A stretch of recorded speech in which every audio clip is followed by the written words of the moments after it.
Kajian ini jarang. Manfaatkan waktu yang ada untuk benar-benar mendapatkan ilmu. Tata hati kita. Tanyakan kepada kita kenapa kita hadir di tempat ini. Semua yang bukan karena Allah kelak akan menjadi penyesalan buat kita semuanya. Alhamdulillah Rabbil Alamin. Masya Allah, masih sibuk pegang handphone. Anak nggak mulai kajian kalau handphonenya nggak dimatikan. Alhamdulillahi Rabbil Alamin. Masya Allah. Ini ummi jidda pegang handphone. Masya Allah. Handphonenya ditaruh dulu. Nah, kalau nggak ditaruh anak nggak mulai. Bismillah.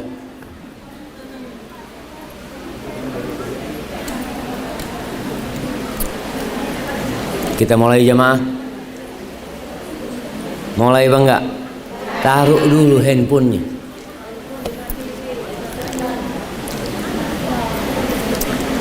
Segala puji bagi Allah Jalla Jalaluh yang rahmatnya meliputi segala sesuatu. Ikan-ikan di lautan pun mendapatkan rahmat Allah. Burung-burung di hutan pun diliputi oleh rahmat Allah. Kemudian kita sebagai hambanya terkadang merasa tidak dirahmati Allah. Apa penyebabnya? Kita yang sering berbuat dosa. Kita yang sering berburuk sangka kepada Allah. Seakan-akan semua hidup kita adalah bencana, musibah. Padahal Allah telah mengatakan ma asabaka min hasanatin faminallah. Kebaikan yang engkau dapatkan, yang datang kepadamu, yang menimpa dirimu itu dari Allah. Wa ma asabaka min sayyi'atin famin nafsik. Sebaliknya keburukan yang menimpamu jangan cari kambing hitam. Jangan suka menyalahkan orang. Ini gara-gara fulan, ini gara-gara fulanah, ini gara-gara aku. Katakan itu. Karena Allah sudah tetapkan yang baik dari Allah, yang buruk dari diri kita sendiri. Allahumma lakal hamdu kulluhu wa lakal syukru kulluh wa ilaika yurja'ul amru kulluh. Allahumma salli wa sallim wa zid wa barik wa an'im ala sayyidina wa maulana Muhammadin wa ala alihi wa ashabihi ajma'in. Ya Allah, semoga salawatmu, salam berkah dan nikmatmu senantiasa engkau curahkan untuk hamba kekasihmu, untuk baginda Nabi kita Muhammad sallallahu alaihi wasallam, untuk manusia terindah yang pernah menginjakkan kakinya di muka bumi. Kalau kita tahu sama beliau, kita nggak akan berhenti bersalawat untuk beliau. Beliaulah yang mewakafkan hidupnya demi menyelamatkan umat manusia dari azab Allah Azza wa Jalla. Beliaulah yang meninggalkan kemewahan, kelezatan hidup di dunia demi untuk menempa dan mendidik para sahabatnya agar kita bisa berjalan di atas jalan mereka. Tapi kebanyakan kita lebih kenal dengan orang-orang terkenal, lebih kenal dengan artis-artis, dengan pemain bola daripada Rasulullah sallallahu alaihi wasallam. Semoga salat itu bersambung untuk keluarga beliau, untuk istri-istri beliau, yang kalau mungkin ibu-ibu zaman sekarang, perempuan-perempuan zaman sekarang nggak mampu hidup bersama Rasul sallallahu alaihi wasallam. Bayangkan bagaimana Aisyah radhiyallahu taala anha, seorang gadis yang memiliki banyak madu, yang suaminya susah hidupnya, yang seringkali Rasul sallallahu alaihi wasallam datang ke rumahnya. Aisyah tanya, ada yang bisa dimakan? Kata Aisyah, nggak ada, yang ada cuma air. Bagaimana Aisyah bercerita, marra hilalun thumma hilalun walam yuqad fi baiti Rasulillah sallallahu alaihi wasallam nar. Berlalu rembulan, kemudian masuk bulan kedua, kemudian bulan kedua itu juga pergi, dan di rumah Rasul sallallahu alaihi wasallam kompornya tidak hidup. Mampukah nih perempuan-perempuan zaman sekarang mendampingi manusia terbaik yang pernah menginjakkan kakinya di muka? Mereka tidak hidup bergelimang harta. Mereka tidak hidup dengan banyak perhatian dari Nabi alaihi salatu wassalam. Karena Nabi harus memperhatikan istri-istrinya dan memperhatikan umatnya. Beliau berbagi cinta kepada semuanya. Maka pernah istri-istri Rasul sallallahu alaihi wasallam meminta tambahan nafkah. Pantas tidak jemaah seorang wanita yang lebih sering puasa daripada makan, yang makanan di rumahnya hanya kurma dan air, ketika suaminya mendapatkan kelebihan rizki dia ingin lebih seperti perempuan-perempuan lainnya. Akhirnya Rasulullah sallallahu alaihi wasallam mendiamkan semua istri. Sebulan penuh istri-istrinya diboikot. Kenapa itu terjadi? Setelah sebulan ada berita yang tersebar kalau baginda Nabi kita Muhammad sallallahu alaihi wasallam menceraikan semua istri-istri. Tapi ternyata berita itu dusta. Akhirnya turun firman Allah di surat Al-Ahzab ayat 28-29. Nih perempuan hendaklah membaca surat ini. Al-Ahzab ayat 28-29. Apa kata Allah? Ya ayyuhan nabi, wahai nabi, qul li azwajika, katakan kepada istri-istrimu. Nabi tidak mengumpulkan istrinya satu persatu, beliau datang ke rumahnya, beliau sampaikan kepada istrinya apa yang Allah perintahkan kepada Nabi alaihi salatu wasallam. Qul, katakan, in kuntunna turidnal hayatad dunya wa zinataha fata'alaina umatti'kunna wa usarrihkunna sarahan jamila. Katakan kepada istri-istrimu, kalau ambisi kalian kenikmatan dunia, perhiasan dunia, kemewahan dunia, fata'alaina, kalian kesini, aku kasih kalian harta, aku kasih kalian pesangon, tapi kita tidak mungkin bisa bersama. Aku akan ceraikan kalian semuanya dengan perceraian yang baik. Cukup sampai di sini, nggak bisa dilanjutkan. Kehidupan dunia ini cuma 70-60 tahun. Beliau cuma 63 tahun hidup di dunia ini. Ada kehidupan yang lebih panjang yang harus dilewati. Bayangkan sampai hari ini berapa tahun Rasulullah SAW hidup di alam barzakh. Berapa tahun Aisyah radhiyallahu taala anha hidup di kuburannya. Ummu Salamah, Zainab bintu Jahsh. Nabi ingin mengajarkan kepada mereka, apa yang kau cari sebenarnya dalam kehidupan ini?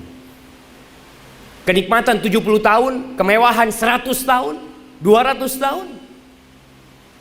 Mereka hidup di kuburnya sudah 1400 tahun.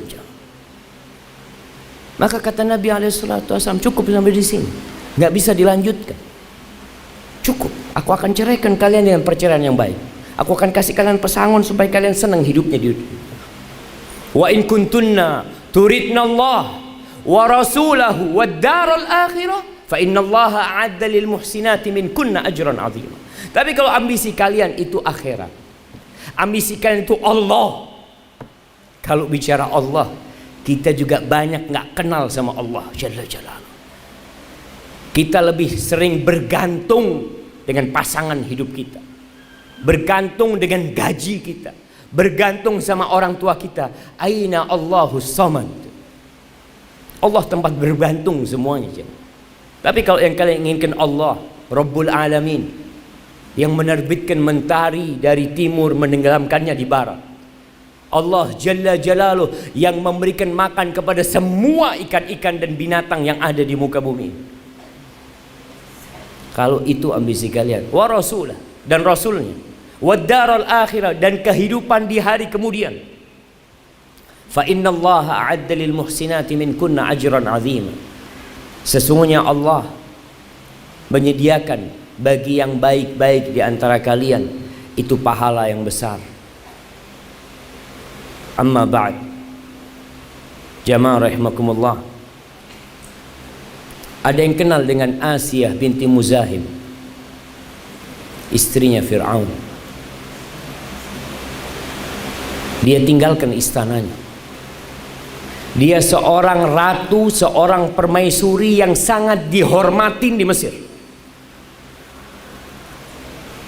Sampai Fir'aun itu, kalau istrinya yang minta, Fir'aun pun memberikan apa yang diminta oleh istri. Ketika istrinya meminta kepada Fir'aun, la taqtulu. Ketika datang itu bayi ke istana Fir'aun, padahal semua bayi laki-laki yang lahir pada tahun itu dibunuh. Ketika datang itu bayi di istana Fir'aun, istrinya mengatakan, la taqtulu, jangan dibunuh. Asa ayyan fa'ana au nattakhidahu walada. Mungkin bermanfaat buat kita, atau kita ambil anak. Apa kata Fir'aun? Iya. Tapi tatkala dia masuk Islam, semua kenikmatan itu ditinggal sama istrinya. Bahkan dia disiksa sampai mati, jemaah. Karena tahu, kalau nggak hari ini, esok, lusa, kita juga akan mati. Tapi kalau mati, matilah yang baik. Korbankan semua yang kau miliki demi kehidupan yang abadi. Apa yang akan kita bahas hari ini? Tentang pernikahan. Ada sebagian di antara kita yang punya prinsip yang penting nikah, yang penting kawin. Mungkin seharusnya tidak perlu ana jelaskan bahwa nikah itu bukan hanya menjadi raja dan ratu sehari. Bukan. Dan semua merasakan yang sudah nikah tahu bahwa ternyata sehari yang indah itu tidak berarti dengan tahunan yang penuh dengan derita. Kawin itu bukan menunjukkan senyum dan tawa serta kemesraan di depan kamera. Semua pada hari pernikahan, Masya Allah, senyum sana, senyum sini. Pernahkah dia beritahu kepada manusia setelah dia menikah bahwa dia hidup dalam penderitaan dalam rumahnya? Ribut selalu dengan suaminya. Apa gunanya senyum dan tawa yang terekam oleh kamera kalau itu hanya sementara? Kawin itu bukan memilih busana yang serasi supaya nampak pasangan yang pas, yang serasi. Suaminya tampan, istrinya cantik. Bukan itu pernikahan. Itu omongan manusia. Mereka tidak merasakan apa yang kita rasakan dalam rumah kita. Nikah itu bukan sebuah pesta yang wah, yang dinikmatin oleh tamu undangan. Orang-orang datang ke gedung, Masya Allah, mereka semua memuji hidangan yang disuguhkan. Tapi mereka tidak pernah tahu bagaimana kelanjutan dari pesta mewah yang dilakukan di gedung itu. Apakah berpindah ke rumahnya, atau ternyata semua hanya tipuan belaka? Nikah itu bukan bagus-bagusan souvenir. Kita lihat sekarang yang dipeributkan souvenirnya apa. Sebelum nikah ribut mempersiapkan souvenir. Yang menikmatin souvenir itu bukan anti, mereka yang menikmatin. Terkadang sebagian melihat souvenirnya ditaruh, dipajang di rumahnya, tapi yang menikah telah bercerai. Dan itu banyak terjadi. Terus apa gunanya engkau lelah capek cari souvenir demi menyenangkan orang lain, sedangkan hidupmu sendiri seperti di neraka? Nikah itu bukan menyudahi masa lajang, bukan hanya untuk bulan madu menyalurkan seks, bukan jamaah. Akan tetapi nikah ini adalah syariat Allah Jalla Jalaluhu. Sebuah kebersamaan yang diikat dengan janji, sebuah iktikad baik yang kokoh untuk bersama-sama menuju kepada kehidupan yang abadi. Bayangkan, malaikat pun berdoa. Pernahkah kita mendengar doa malaikat untuk para pasangan suami istri? Allah menceritakan di surat Ghafir ayat 7, 8 dan 9. Allah mengatakan alladzina yahmiluna al-'arsy wa man hawlahu yusabbihuna bihamdi rabbihim wa yu'minuna bihi wa yastaghfiruna lilladzina amanu. Itu malaikat-malaikat yang memanggul arsy Allah, dan malaikat-malaikat yang berada di sekitarnya, mereka bertasbih, memuji Allah Azza wa Jal dan beriman kepadanya dan beristighfar. Malaikat istighfar buat orang-orang yang beriman. Apa isi doa malaikat?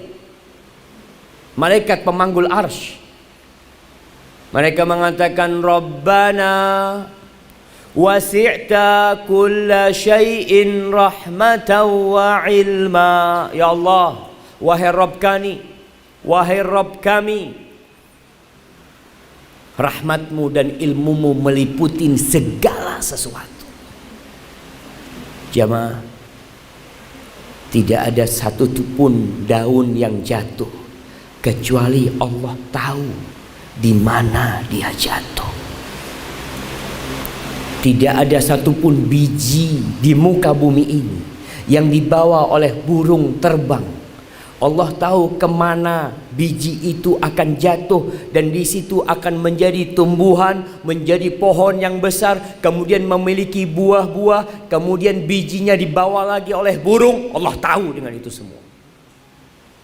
Allah tahu dengan segala problematika kita. Allah tahu dengan apa yang sedang kita pikirkan di majelis ini sekarang. Dan rahmat Allah meliputi segala sesuatu. Jangan pernah putus asa. Apapun yang kau hadapi, ketika kita tahu kita ini punya Allah yang kasih sayangnya meliputi segala sesuatu, masa Allah nggak sayang sama anda? Lalu para malaikat mengatakan faghfir lilladzina tabu wattaba'u sabilak waqihim adzabal jahim. Ya Allah, ampunilah buat orang-orang yang bertobat. Kapan kita mau tobat? Kebanyakan kita menunggu tua, sedangkan orang tua belum tentu bertobat. Sekarang mulai tobat. Ya Allah, lakal hamdu kulluh wa lakas syukru kulluh wattaba'u sabilak. Orang-orang yang bertobat dan orang-orang yang mengikuti jalanmu. Kita akan lihat kebanyakan orang mencontoh orang-orang kafir sampai dalam pernikahan itu sendiri. Entah gaya siapa yang dia contoh, kita akan bicarakan nanti. Waqihim adzabal jahim, dan selamatkan mereka dari azab neraka. Kita sering dengar neraka, tapi apakah azab itu menggerakkan sesuatu di hati kita, kemudian kita jadi lebih baik, jemaah? Nih para wanita, seringkali engkau berhubungan dengan api, seringkali engkau melihat api itu menyala, kemudian bagaimana membakar kulit ayam, daging ayam dan tulang. Engkau melihat bagaimana api itu memanaskan air sehingga air itu panas bergejolak. Bayangkan kalau tanganmu yang ada di situ. Bayangkan kalau wajahmu yang ada di situ.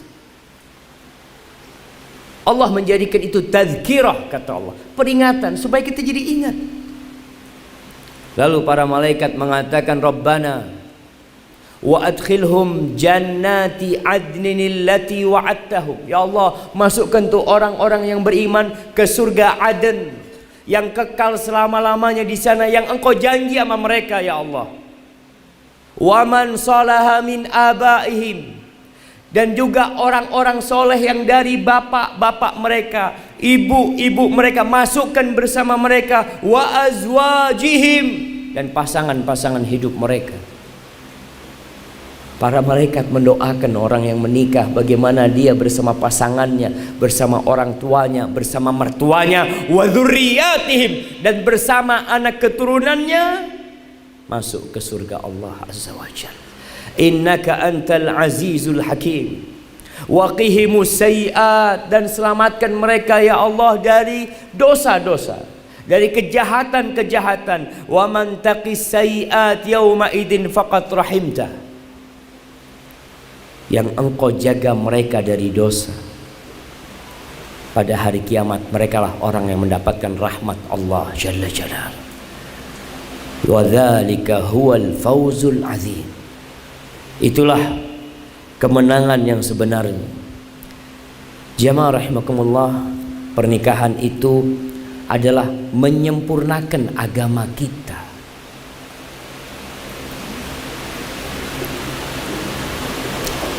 Apa kata Nabi sallallahu alaihi wasallam? Man razaqahullah imra'atan salihah. Barang siapa yang Allah kasih istri yang salehah. Sebaliknya, barang siapa yang Allah kasih suami yang soleh, faqad istakmala nisfa dinihi au syatra dinihi, dia telah menyempurnakan separuh agamanya. Falyattaqillah fi syatril baqi aw nisfil baqi, hendaklah dia bertakwa kepada Allah di separuh sisanya. Manusia itu punya dua nafsu. Nafsu yang di bawah perut dan yang atas perut. Ketika dia menikah, yang di bawah perut, kalau dia dapat pasangan hidup yang soleh, insya Allah yang di bawah perut selesai. Itu tujuan pernikahan, menyempurnakan agama, bukan bersenang-senang. Sebagian merasa agama ini beban. Ya Allah Ustaz, ini nggak boleh, itu nggak boleh, ini haram, itu haram. Lah, yang haram itu sedikit, yang halal itu banyak. Tapi kita selalu memandang kepada yang haram. Masih ingat kisah Nabi Adam alaihissalam? Apa yang diharamkan buat Nabi Adam di surga? Satu, hanya satu yang diharamkan. Silahkan kau nikmatin semuanya. Tapi ternyata manusia punya kecondongan kepada yang haram. Kullu mamnu'in marhub, semua yang dilarang mesti kita suka. Jadi kalau kita mengatakan ini haram, itu haram enggak? Banyak yang halal, yang haram itu cuma beberapa hal yang terhitung. Ini enggak boleh, ini enggak, sisanya boleh semuanya. Maka ketika seorang menikah dengan syariat Allah yang ada, dia jadi damai hidupnya. Ya Allah, betapa indahnya agama Allah ini. Tapi sebagian merasa beban. Kenapa kok jadi beban agama ini buat dia? Karena dia belum ridho Allah sebagai Tuhannya. Dia belum ridho Nabi Muhammad sebagai Rasulnya. Dia belum ridho Islam sebagai agamanya. Belum ridho dia. Oke, penampilannya muslim, dia bersyahadat, tapi apakah hatinya ridho dengan Allah?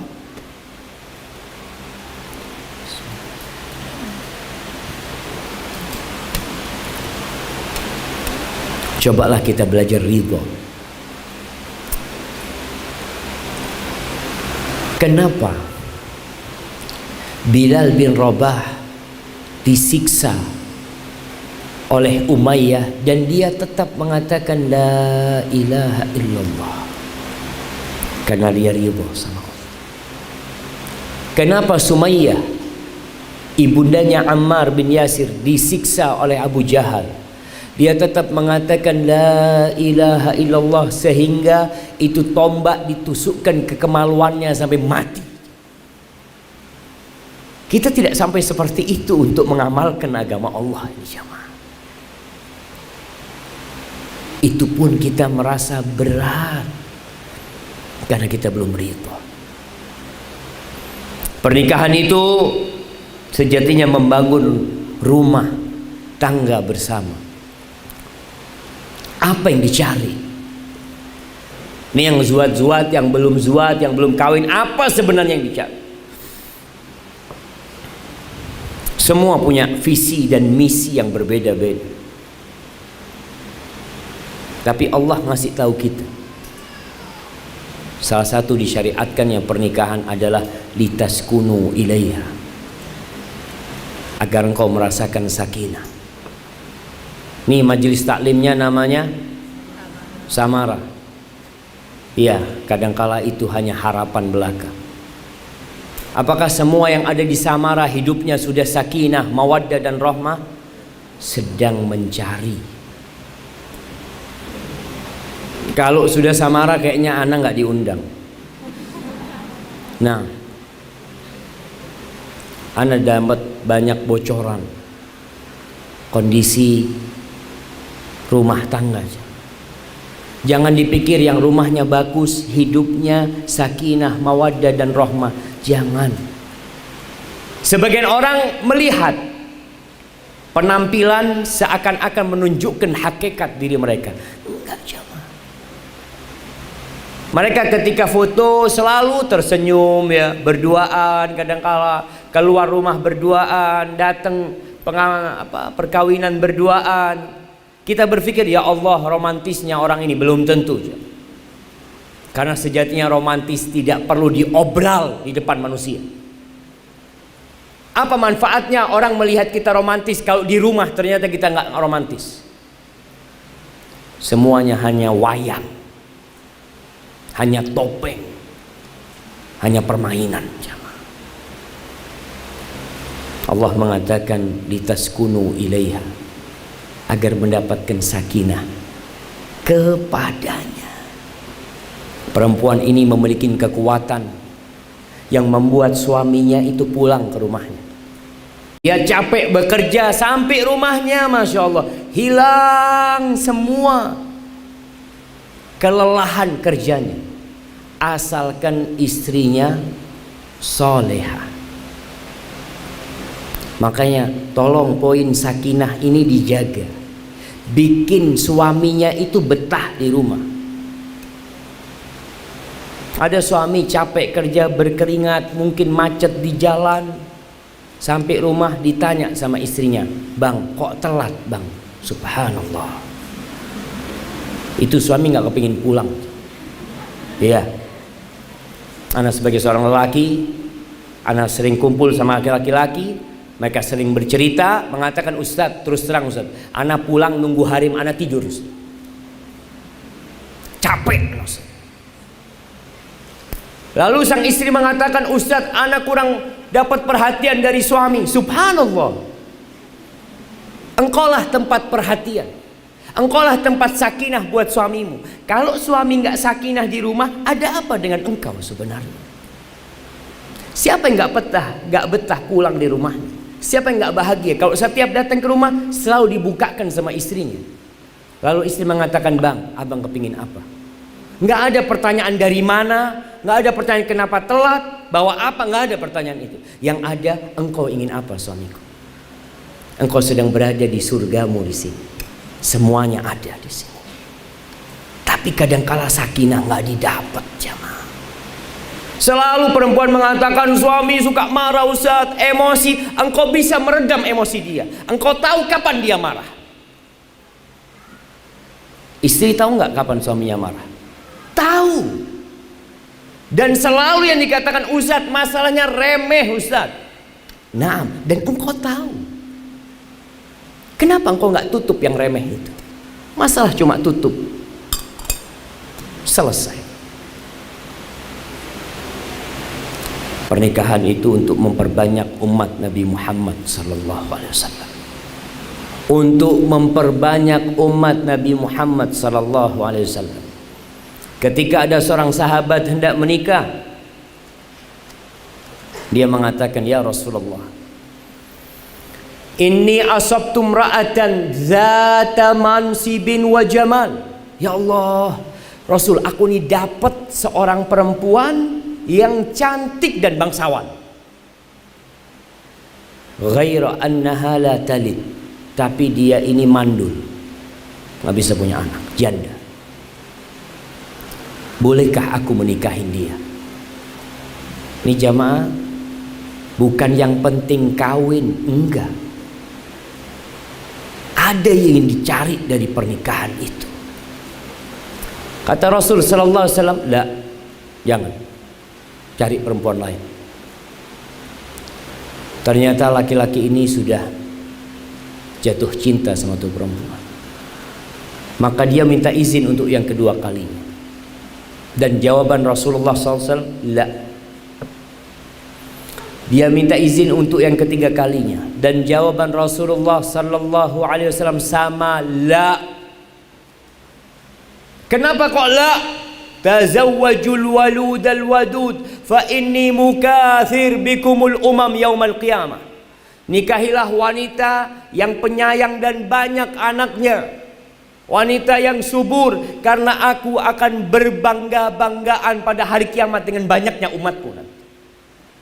Gimana ketika seorang menikah, ketika berhubungan dalam benak dia, ya Allah, aku ingin melaksanakan apa yang diinginkan oleh Rasulullah SAW. Itu tujuan menikah salah satunya. Menikah itu untuk menyisakan aset tatkala kita meninggal dunia. Orang peduli dengan rumah, beli tanah, beli rumah, beli perusahaan. Dia terus bertambah hartanya, anaknya nggak bertambah. Cukup. Subhanallah. Pertanyaannya, apakah tanah yang kau beli bisa mendoakanmu? Apakah rumah yang kau beli bisa mendoakanmu? Apakah harta yang kau tinggalkan nantinya bisa bermanfaat buatmu? Berapa banyak anak yang ribut gara-gara harta warisan orang tuanya? Aset yang terindah ketika engkau meninggal dunia, awaladin salihin yad'u lahu, anak soleh yang selalu mendoakan orang tuanya. Rabbighfirli wa liwalidayya warhamhuma kama rabbayani shaghira. Untuk mendapatkan itu semua, maka ada langkah-langkah yang harus kita persiapkan. Kalau Anda baca beberapa arahan-arahan di beberapa website, kalau mau nikah itu kayak gini nih, 12 bulan sebelumnya lakukan ini, 10 bulan lakukan ini, 6 bulan lakukan nanti, ya beli souvenir, bikin souvenir, macem-macem lah. Persiapan yang hanya untuk 1 hari. 12 bulan itu persiapan hanya untuk walimah. Apakah engkau akan hidup sehari bersama suamimu? Kalau hanya untuk 1 hari, nggak perlu persiapan 12 bulan. Yang harus engkau persiapkan itu untuk hidup sampai mati dengan suami. Persiapannya berapa lama? 12 bulan nggak cukup. Mulai kapan? Mulai sejak engkau dewasa. Engkau sudah perlu nih, perempuan-perempuan ketika sudah remaja mulai merajut mimpinya.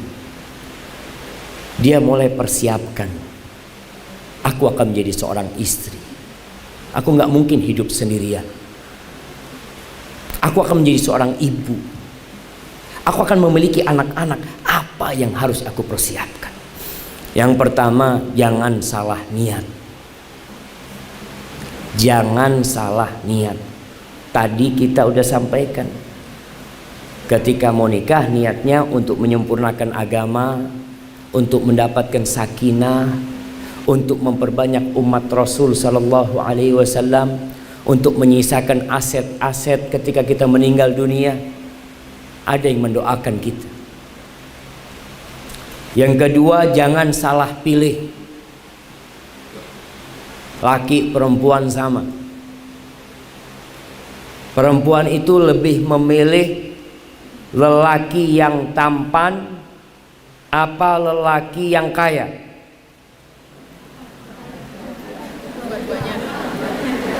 Iya. Kita selalu ingin dua-duanya. Tapi ketika pilihannya yang tampan miskin, yang buruk kaya, milih yang mana? Milih yang kaya. Karena dia tahu kalau wajahnya Ustaz semua orang lihat, bukan cuma Anda doang. Kalau wajah ini semua orang lihat, ada apa Anda memikirkan wajahnya? Tapi Anda pikirkan fulus. Bagaimana? Ini yang terjadi jemaah. Maka jangan salah pilih. Kalau bicara wajah dan harta, wajah itu bisa menjadi penyebab petaka. Ketika suamimu tampan, akan banyak yang suka dengan dia. Ketika suamimu kaya, mungkin akan banyak yang menggodain dia. Maka kata Rasul sallallahu alaihi wasallam, "Idza ja'akum man tardawna dinahu wa khuluquhu fa'ankihu."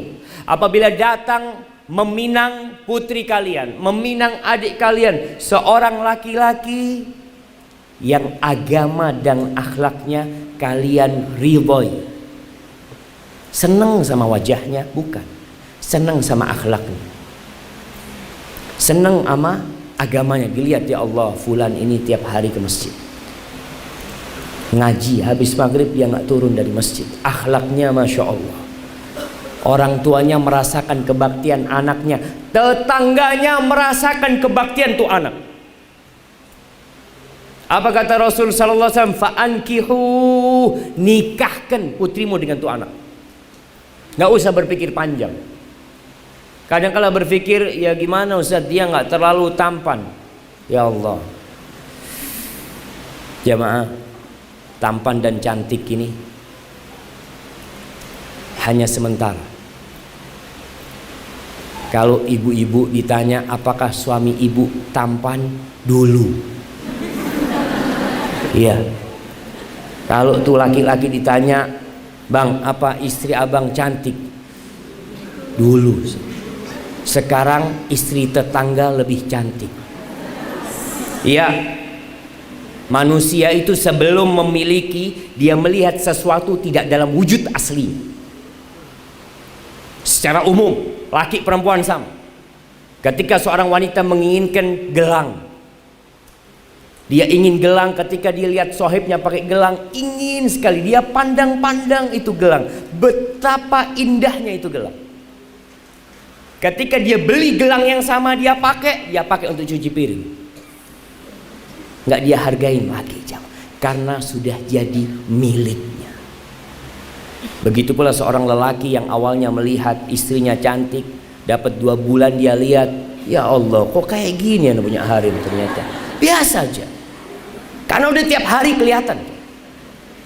Maka jangan menitik beratkan kepada wajah, kepada kekayaan, harta tadi. Harta bisa membuat dia semena-mena kepada istrinya. Bahkan berapa banyak lelaki yang mengatakan kepada istrinya, untung kamu dapat saya, bersyukur kamu dapat saya, alhamdulillah kamu dapat saya. Na'udzubillah. Ada lelaki yang seperti itu. Kenapa? Yang salah bukan lakinya. Laki ini sebelum nikah memang kayak gini. Masya Allah, ahlan wa sahlan, Masya Allah. Ada. Gimana kabarnya ibu? Barakallahu fiik. Sampai mana kita jemaah? Baik.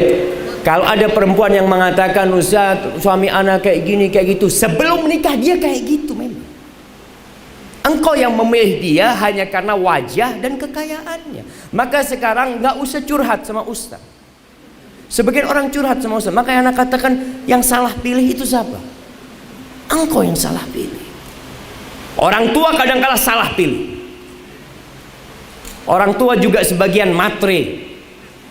Ketika ngelihat yang melamar putrinya, ya kerjaannya masih serabutan, dia katakan, nak, nanti engkau susah hidup sama dia, nak.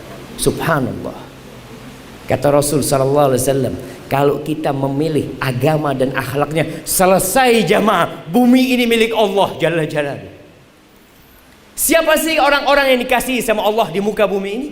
Yang kaya?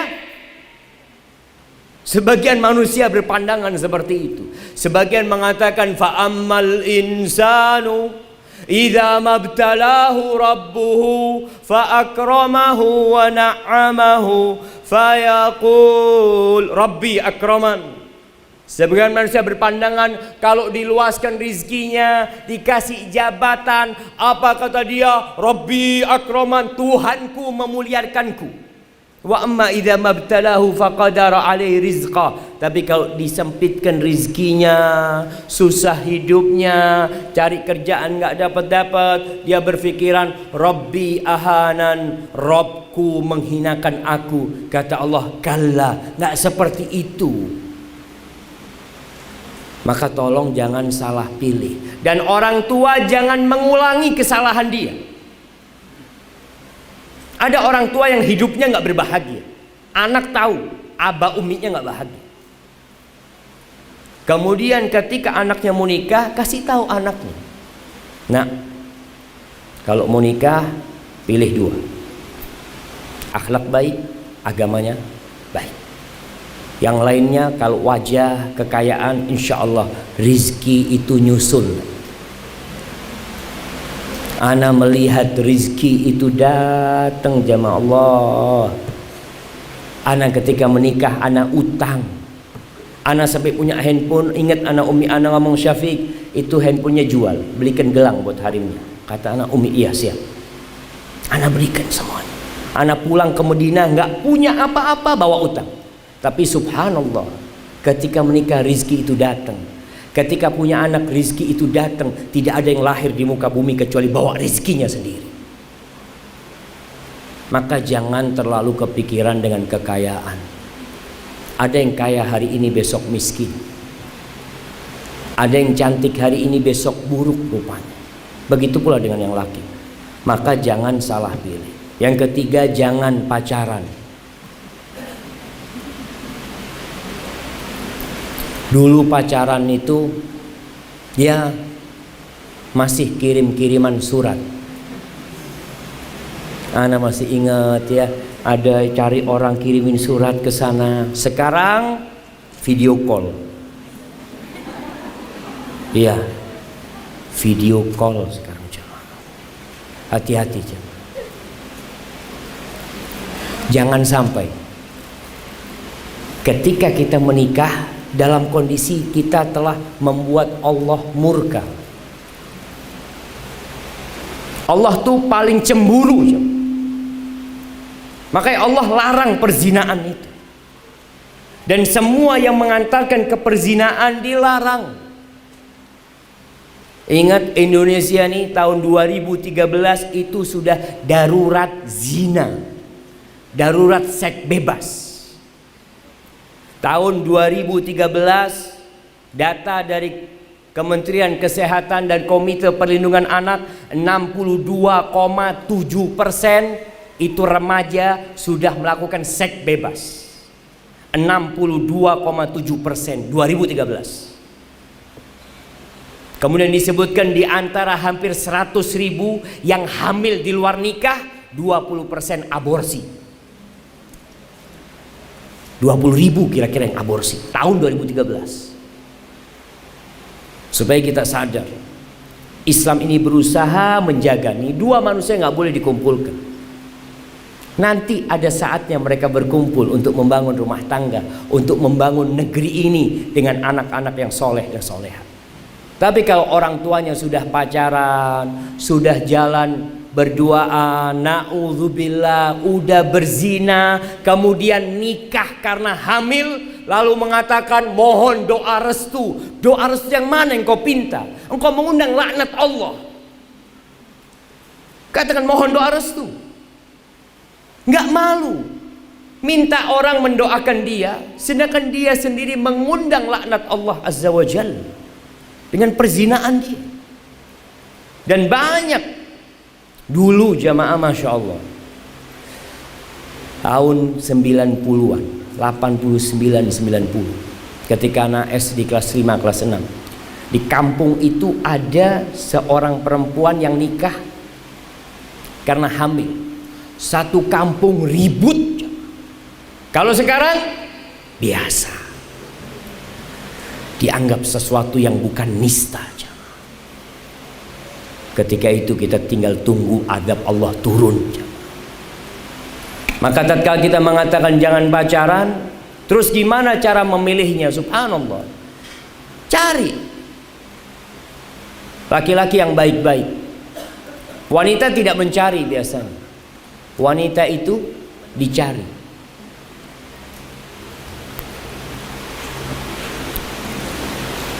Wanita ini ikut laki-laki atau laki ikut wanita? Wanita ikut laki-laki. Artinya kalau engkau ingin suami yang soleh, jadilah engkau wanita yang soleha. Yang datang yang soleh nanti. Yang datang yang soleh. Karena sebagian orang tua melihat anaknya pakai jilbab apa, aduh nanti engkau nggak laku. Nanti nggak ada yang mau sama dirimu. Subhanallah, aku mau laki-laki yang baik yang lamar aku. Tapi kalau inginnya laki-laki yang buruk, ya dibuka jilbabnya. Dia akan mendapatkan laki-laki yang sesuai dengan perempuan itu.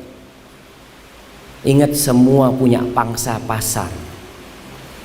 Kita tinggal memohon kepada Allah Azza wa Jalla. Orang tua melihat anak gadisnya sudah mulai besar, dia ingin menyelamatkan anak gadisnya, dia carikan laki-laki. Bagaimana cara melacarilah orang-orang yang soleh di masjid, dilihat ya. Teman-temannya mungkin antum punya anak punya anak di rumah. Kalau mau dilihat, subhanallah, apa nggak malu kayak jual anaknya? Tidak. Ketika putrinya Umar bin Khattab bercerai, Hafsah, Umar bin Khattab cari orang yang mau nikahin putrinya. Dia datang kepada Utsman bin Affan. Utsman, kok nggak mau nikah? Nikahin putriku, Utsman. Kata Utsman, enggak, anak sedang nggak ingin nikah. Utsman sudah punya istri. Datang kepada Abu Bakar. Abu Bakar, engkau nggak ingin nikah? Nikahin putriku. Kata Umar bin Khattab. Kata Abu Bakar, enggak, kata dia. Subhanallah, itu Umar ada perasaan nggak enak sama Abu Bakar dan Utsman ini. Padahal sahabatnya. Kenapa nggak mau menikahin putrinya? Dan Umar tahu siapa Abu Bakar, Umar tahu siapa Utsman. Akhirnya ternyata Hafsah dipinang oleh Rasulullah SAW. Setelah menikah, datang Abu Bakar mengatakan kepada Umar, Umar, ana mohon maaf, mungkin kau sakit hati sama aku. Kenapa aku menolak untuk menikahin putrimu? Karena Rasulullah SAW sudah nyebut nama putrimu. Aku nggak ingin membocorkan rahasia Rasulullah SAW. Maka tolong orang tua aktif. Jangan anaknya suruh cari. Berapa banyak anak-anak nih harim-harim, kalau ditanya dapat dari mana rejalnya? Medsos. Nemu di medsos. Kadangkala dari ujung Indonesia ketemu sama ujung Indonesia satunya dari medsos. Bagaimana kita akan tahu dia akhlaknya baik, agamanya baik? Maka tolong kita jangan pacaran, lakukan yang sesuai dengan syariat. Kita ingin tahu karakter seseorang. Kalau orang pacaran itu ada yang buruk apa enggak? Semuanya indah. Semuanya indah. Allahu Akbar. Cerita orang-orang, Ustaz, waktu pacaran nggak ada nih Ustaz, suami anak ngomong kasar ya. Lama sekali. Setelah kawin Ustaz, na'udzubillah, kebun binatang yang keluar dari mulutnya Ustaz. Nah, ketika pacaran nggak pernah. Yang ada sayang ini macam-macam. Itulah penipuan setan. Jadi orang ketika pacaran, setan itu dari dua arah. Ketika dua manusia ini sedang melakukan perbuatan dosa, kata Nabi SAW, ma khala rajulun bimra'atin illa asyaitan thalithuhuma. Tidaklah ini berduaan dengan yang bukan mahramnya laki perempuan, kecuali yang ketiganya setan. Apa yang dilakukan setan? Setan itu merangkul keduanya supaya ini berzina. Tapi ketika menikah, setan itu ada di tengah. Bagaimana dia memisahkan kedua orang ini? Karena perbuatan yang paling dicintai iblis adalah perceraian. Sekarang disuruh berzina, setelah berzina menikah, iblis akan datang lagi bagaimana dua orang ini bercerai. Kita nggak akan pernah selamat dari godaan iblis kecuali kita minta tolong sama Allah Subhanahu wa taala. Cari tahu tentang perempuan. Cari tahu tentang laki-laki. Mungkin sekarang musimnya medsos, musimnya CV, ngasih CV. Sudah baca CV-nya Ustaz? Cocok kayaknya Ustaz. CV itu hanya 50% atau 55%. 45% tanya sama dia sama aja. Jangan tanya sama yang nulis, karena sama aja. Tanya sama orang lain tentang akhlak dan agamanya. Maka jangan pacaran, minta kepada Allah Subhanahu wa taala petunjuk, istikharah. Setelah lihat cocok, istikharah. Kemudian biarkan semua berjalan di atas relnya. Apa maksudnya? Ya sudah, kita ikutin aturannya. Kayak apa sih orang kalau mau nikah? Oh, harus melamar, ngeliat. Dulu orang kalau mau nikah itu benar-benar harus nador, melihat.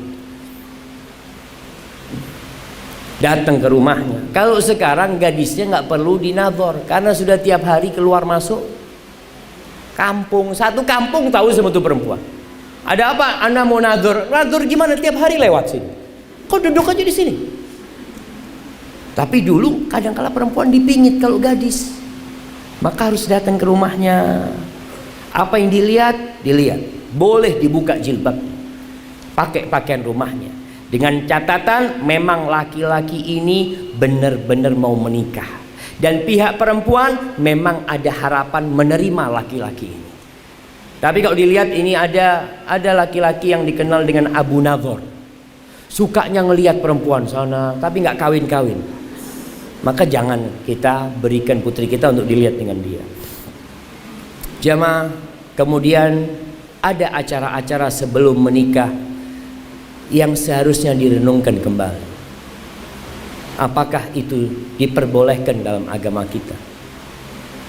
Ada tradisi-tradisi yang boleh selama tidak bertentangan dengan syariat. Ada tradisi dan budaya yang bertentangan dengan agama kita. Tinggalkan. Ustaz, nanti akan dimusuhin orang. Iya, itu konsekuensi.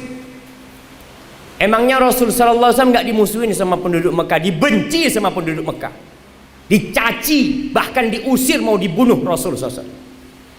Ketika menentang tradisi-tradisi yang tidak sesuai dengan agama. Yang sesuai dengan agama silakan dilestarikan. Nih mulai masuk ke Indonesia yang namanya pesta lajang. Ada jangan? Ana bener-bener baru tadi ana baca atau tadi malam. Apa sih yang dilakukan pesta lajang? Subhanallah, ternyata di situ tulisan itu mengatakan ini untuk memberikan kesempatan terakhir kepada calon suaminya untuk nakal. Na'udzubillah. Jadi kalau sudah nikah nggak nakal lagi, kata siapa? Banyak orang yang berpikiran seperti itu. Memang nikah itu menyempurnakan agama, asalkan niatnya benar. Niatnya yang benar. Dengan pesta lajang ya, kadang-kala berangkat ke kafe, di situ ada harim-harim, ya na'udzubillah. Apakah ini diperbolehkan dalam agama? Besok dia tersenyum, mohon doanya ya, semalam kau ngundang laknat Allah. Pagi ini kau katakan mohon doanya. Seharusnya malam pernikahan itu mereka berdoa memohon kepada Allah, ya Allah, mudah-mudahan ana nggak salah pilih istri, ana nggak salah pilih suami, ya Allah. Jadikan malam itu malam munajat kepada Allah Jalla Jalaluhu, bukan pesta lajang. Kalau perempuan-perempuan ada bridal shower, iya, ini sebenarnya seperti malam pacar, malam inai. Iya, seperti itu modelnya. Apa beda? Siapa yang pernah ngadakan bridal shower coba? Nah, coba anak kepingin tahu, anak terus terang anak nggak tahu ya. Siapa yang pernah? Nah, Fadol kasih mic, anak kepingin tahu kayak apa sih acaranya itu? Makan. Acaranya makan doang. Kalau acaranya makan, tolong jangan dinamakan bridal shower. Kita itu jangan niru-niru istilah barat. Kita nih Indonesia, alhamdulillah muslimin, pakai istilah yang biasa lah, kayak malam pacar. Memang boleh selama isi acaranya itu tidak bertentangan dengan syariat, tidak berfoya-foya ya, maka nggak ada masalah. Karena Anda baca lagi, ada yang mengadakan acara bridal shower, paginya diceraikan sama suaminya, nggak jadi nikah sama suaminya. Karena mereka bridal shower ngundang laki-laki atau apa, na'udzubillah ya. Baik, acara-acara yang seperti itu tolong kita lihat. Kalau memang tidak sesuai dengan syariat, tinggalin. Ustaz, tapi kan ingin seneng-seneng Ustaz. Boleh seneng-seneng selama dalam koridor syariat. Kemudian kadang-kala perempuan ini Masya Allah, enggak Ustaz, ini kan dia mungkin nggak akan kumpul sama kita, sohib-sohibnya yang gadis-gadis pada kumpul malam itu, seneng-seneng sama dia. Nah, lihat nih jamaah, kebahagiaan pernikahan. Kalau dia bercerai, apakah dia akan undang lagi sohib-sohibnya? Ini bridal shower sebelum bercerai. Nggak ada, nggak ada yang bikin undangan. Pernah ibu-ibu dapat undangan perceraian? Ana pernah dapat, tapi di pengadilan agama, karena untuk menjadi saksi. Nggak ada undangan buat orang. Itu sebuah kesedihan. Maka tolong dijaga. Bagaimana Allah meridhoi ini. Ada lagi acara foto prewedding. Iya. Na'udzubillah jamaah. Ini budaya barat jelas-jelas. Kalau kita bicara kita orang Indonesia, kita lestarikan budaya Indonesia, siap. Ini budaya barat masuk ke Indonesia, lalu kita mengatakan kita lestarikan, kita perangi. Secara agama bertentangan, secara tradisi bertentangan. Masa mereka udah berduaan jamaah ya, berangkat ke tempat-tempat yang bagus. Tujuannya apa sih jamaah? Tujuannya satu malam itu. Tujuannya supaya ketika pernikahan sudah ada fotonya. Itu tujuannya jamaah. Ingat, pernikahan ini bukan hanya semalam jamaah. Pernikahan ini jaga sampai seumur hidup, sampai mati, sampai dibangkitkan dari kuburan. Bagaimana tetap suami istri itu bisa masuk surga baru. Tapi kalau dari awal prewedding belum nikah aja sudah mengundang murka Allah Azza wa Jalla.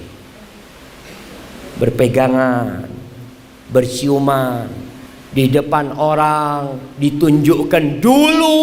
Orang berbuat dosa itu sembunyi-sembunyi, malu dia jamaah. Sekarang mereka berbuat dosa terang-terangan. Dan yang lebih parah, merasa tidak berdosa.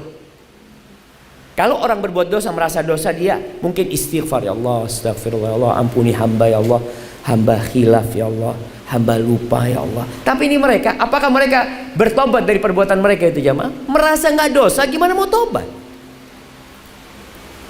Maka tolong, yang tidak sesuai dengan syariat tinggalkan. Ada lagi bridal dance, dansa. Ya, mereka malam pernikahan dansa, istrinya dansa sama orang lain, kadangkala dia dansa sama istrinya orang. Na'udzubillah min dzalik. Pokoknya dansa-dansa semua. Ingat, kita sedang mencari rahmat Allah Subhanahu wa taala. Kemudian ada yang kelima, lempar bunga. Emangnya nggak boleh Ustaz? Boleh lempar bunga, asalkan tidak ada keyakinan yang macam-macam. Lempar bunga supaya ditaruh di rumahnya, tapi lempar bunga yang ada, lempar bunga itu dibalut dengan sebuah keyakinan. Apa keyakinannya? Kalau dapat bunga, dapat jodoh. Ini keyakinan yang bertentangan dengan agama jemaah. Khurafat ini yang seperti ini. Allah tidak pernah menjadikan bunga itu sebab orang mendapatkan jodoh. Tapi orang jadi keyakinan. mana keimananmu, mana keislamanmu. Maka jangan sampai ini menjadi penyebab Allah murka sama kita karena kita mendekatin kesyirikan dengan keyakinan seperti itu. Kemudian ada lagi walimah yang di dalamnya ada kemungkaran. Tolong dihindari. Walimah sesuaikan dengan syar'i. Undang yang miskin, jangan hanya yang kaya. Kasih undangan yang miskin. Orang miskin itu kalau diundang makan dia akan doakan ikhlas. Dan usahakan ketika mengadakan walimah itu jangan tujuannya mau mengembalikan uang, ya, karena ada orang walimah ketika orang datang langsung amplopnya dibuka, dicatat sama dia berapa ngasihnya. Ada nggak kayak gitu, jemaah? Ada, jemaah. Ini mau nikahkan anaknya apa mau membalikan modal cerita dia. Maka tolong yang seperti itu berusahalah dihindarin dan jangan berlebih-lebihan. Yang penting bagaimana pengantin ini berbahagianya hidup selama-lamanya. Hadza wallahu a'lam bishawab. Itu yang bisa Anda sampaikan. Mungkin kita masuk ke sesi tanya jawab. Masya Allah.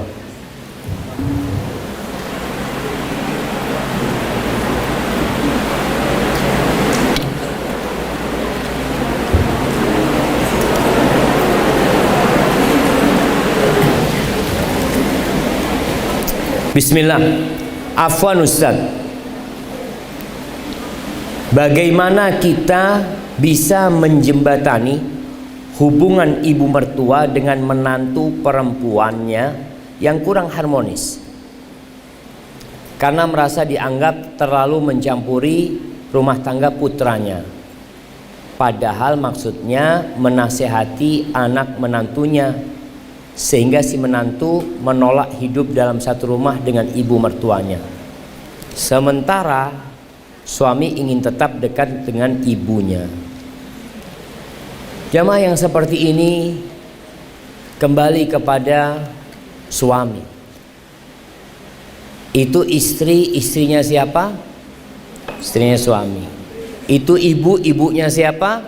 Ibunya suami. Siapa yang menjembatani? Suaminya. Suaminya yang ada di tengah. Bagaimana sekarang suaminya bisa meredam ibunya dan meredam istrinya? Bagaimana seorang suami datang ke ibunya, "Bu, minta maaf Bu, istri anak Bu ya, doakan mudah-mudahan dapat hidayah." Kemudian dia datang kepada istrinya, "Wahai istriku, sabarlah engkau menghadapi ibuku ya. Ya seperti itu ibuku, mudah-mudahan kau sabar dan berbuah surga." Suami yang harus pintar. Terkadang memang suami ini pasif. Itu ribut mertua sama istrinya, yang dia marahin siapa? Istrinya dimarahin. Memang betul istri mungkin salah, tapi seharusnya dia di tengah. Dia meredam istrinya karena sejatinya istri itu punya hak tempat tinggal. Perempuan itu punya hak tempat tinggal. Tempat tinggal ya sendiri. Kecuali sang suami mengatakan, "Enggak, aku mau tinggal sama ibuku," ya sudah. Istri harus taat sama suami. Kalau sang istri merasa, "Enggak, anak enggak bisa Bang. Anak enggak bisa kayaknya tinggal di sini karena kayaknya nambah dosa buat anak Bang." Ada wanita yang seperti itu. Maka suami harus pinter-pinter. Contohnya gimana? Ya sudah, kalau istri enggak mau tinggal sama mertua, suami carikan rumah buat istrinya sebagai hak dia. Kemudian suami cari istri lain untuk tinggal sama orang tuanya. Nah, ini solusi jemaah. Ketawa. Bener ini solusi. Artinya nih perempuan gak mau tinggal sama mertua silahkan. Tapi sang anak kan mau berbakti sama ibunya. Gak mungkin dia tinggal sama istrinya, ibunya sendirian di rumah. Dia perlu ada yang merawat ibunya. Maka dia cari istri yang kedua dengan syarat. Suami syarat, "Aku mau engkau menerima ibuku. Syaratnya tinggal sama ibuku. Aku punya ibu dan sebutkan sifat ibuku seperti ini, seperti ini. Kalau engkau siap, nggak siap ya udah, jangan. Karena kalau nggak nanti akan ribut lagi. Jadi ketika menikah itu harus ada terus terang, nggak ada yang disembunyikan. Maka harapan anak si menantu ini menerima mertuanya sebagai surga buat suaminya. Karena surga dan neraka suami itu adalah orang tuanya, dan surga dan neraka seorang istri adalah suaminya. Tapi semua kembali kepada awal tadi, memilih. Kalau ternyata suami salah pilih istri, ya kadang-kala seperti ini penyebabnya.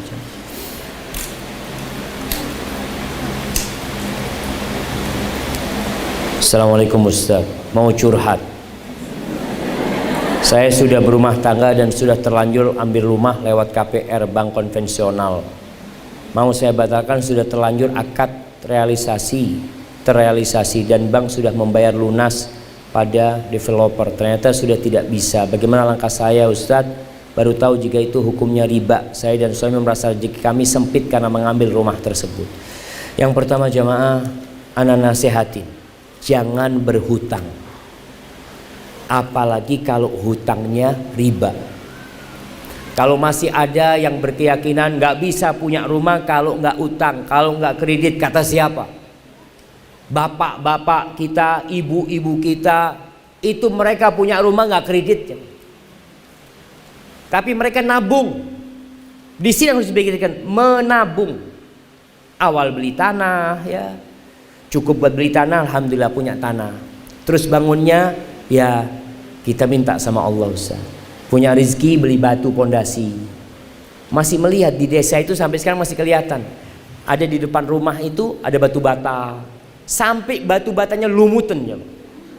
Karena belum punya uang dia. Tapi dia nggak mau berhutang. Kenapa? Karena hutang ini hammun bil lail wa dhullun fin nahar. Hutang itu kegalauan di malam hari dan kehinaan di siang hari. Berapa banyak yang ribut suami istri gara-gara hutang. Tiap akhir bulan selalu yang dipikirkan gimana bayar kredit. Kemudian kalau sudah terlanjur, ya berusahalah bagaimana membatalkan atau dijual siapa yang mau ngambil, sehingga engkau terlepas dari riba tersebut. Dan memang jemaah, kita ini dididik berhutang. Khususnya nggak bapak-bapak, nggak ibu-ibu, sama aja. Ana masih ingat di kampung itu ada utangan panci, utangan abaya, kerudung. Padahal dia punya panci, dia punya baju, tapi karena hutang dia pikir mudah karena tiap bulan bayarnya sekian. Jangan berhutang, azab hutang itu, kecuali terpaksa. Kebutuhan yang memang mendesak. Rasulullah Shallallahu Alaihi Wasallam meninggal dunia dalam kondisi baju besinya digadaikan. Beliau hutang, tapi hutang yang ada jaminannya. Artinya mati terbayar hutangnya. Kok bisa seperti itu? Untuk apa beliau berhutang? Untuk beli gandum, untuk makan, bukan untuk bersenang-senang. Masya Allah. Pak Ustadz, Assalamualaikum, WRWB. Nah, usahakan kalau nulis itu WR ini warahmatullah. Kenapa disingkat rahmat Allah? Wabarakah itu berkah Allah. Bagaimana jika anak perempuan menunda menikah untuk membantu dan merawat kedua orang tuanya Pak Ustaz? Ana rasa nggak perlu menunda. Tapi dia bisa menikah namun membuat persyaratan. Dia nikah, ngomong sama suaminya, "Bang, aku mau dinikahin, tapi jangan dikeluarkan dari rumah orang tuaku." Boleh membuat persyaratan, boleh. Bahkan syarat yang paling harus dipenuhin itu syarat nikah ini. Dan suami nggak boleh nanti marah-marah sama istrinya, mengatakan kamu tidak taat sama suami, kamu tidak patuh sama suami, karena dia sudah bikin persyaratan.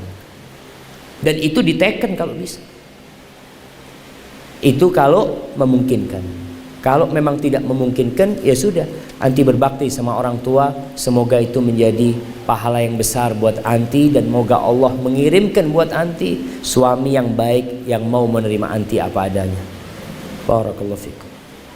Assalamualaikum WRWB. Memang biasa ternyata di sini ya. Ustadz, manakah yang lebih utama? Menikah dengan pria yang disukai orang tua, pria yang baik namun kurang paham agama, atau menikah dengan pria yang akhlaknya baik dan paham agama tapi berpoligami. Namun orang tua tidak setuju. Sedangkan si wanita adalah janda. Subhanallah jemaah. Iya. Pertama yang mau menikah ini si perempuan apa bapaknya? Si perempuan. Dan ingat para orang tua, janda itu lebih berhak dengan dirinya sendiri. Janda itu lebih berhak dengan dirinya sendiri. Ketika wanita janda itu mengatakan, ayah aku mau menikah dengan fulan, ya udah nikahkan. Kalau bicara mungkin dia jadi istri kedua, Zainab bintu Jahash bukan istri pertama, Ummu Salamah bukan istri pertama, Hafsah bukan istri yang pertama.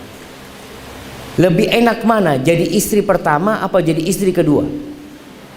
Jamaah, belum pengalaman, masih jadi istri pertama. Istri pertama susah kalau suaminya kawin lagi. Tapi kalau istri kedua seneng, karena dia ada yang mau menikahi. Yang penting dia punya suami, tapi tolong punya suami yang baik. Maka rasa kalau kondisi seperti ini, ngobrol sama bapaknya, sampaikan kepada bapaknya, insya Allah laki-laki ini bisa membimbing dia ke surga, bisa bareng-bareng insya Allah. Asalkan tadi ketika mau jadi istri kedua, tolong jangan sampai menghancurkan rumah tangga suaminya. Karena ada laki-laki yang menikah kedua, ternyata rumah pertamanya hancur, dia punya rumah satu lagi. Boleh suami kalau memang dia ada masalah sama istrinya, dia ganti istri. Boleh. Artinya dia melihat kayaknya nggak bisa dilanjutkan rumah tangga ini, udah ana minta maaf, kita nggak bisa dilanjutkan, udah selesai, ana mau nikah lagi, anti mungkin dapat mendapati suami yang lebih baik dari ana, silahkan. Allah mengatakan wa in aradtumustibdala zaujin makana zaujin. Kalau kalian mau menggantikan posisi istri dengan istri yang baru, diperbolehkan dalam Islam itu kalau memang ada sebabnya tadi jemaah. Hadza wallahu a'lam bissawab.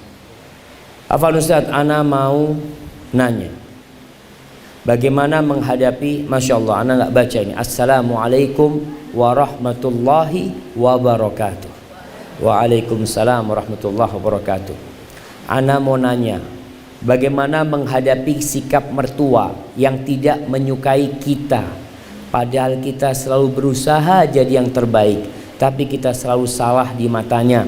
Dan termasuk sifat mertua, dan termasuk sifat apakah jika mertua selalu ikut campur di dalam rumah tangga kita, dan soal sepilik pun beliau ikut campur, seakan-akan kita nggak becus jadi istri. Jazakallahu khairan. Assalamualaikum warahmatullahi wabarakatuh. Kita itu ada kuliah pranikah. Jadi ada kajian yang diadakan sebelum pernikahan. Untuk siapa? Untuk siapa jemaah? Untuk remaja-remaja, untuk gadis-gadis. Ternyata setelah baca ini perlu ada kuliah pranikah buat orang tuanya. Ini kan buat gadisnya, buat remaja. Ini embok-emboknya ini perlu dikasih kajian. Kalau sudah menikahkan putrinya, itu ada anak orang lain di rumah umpamanya, harus tahu dia baru belajar jadi istri, baru belajar.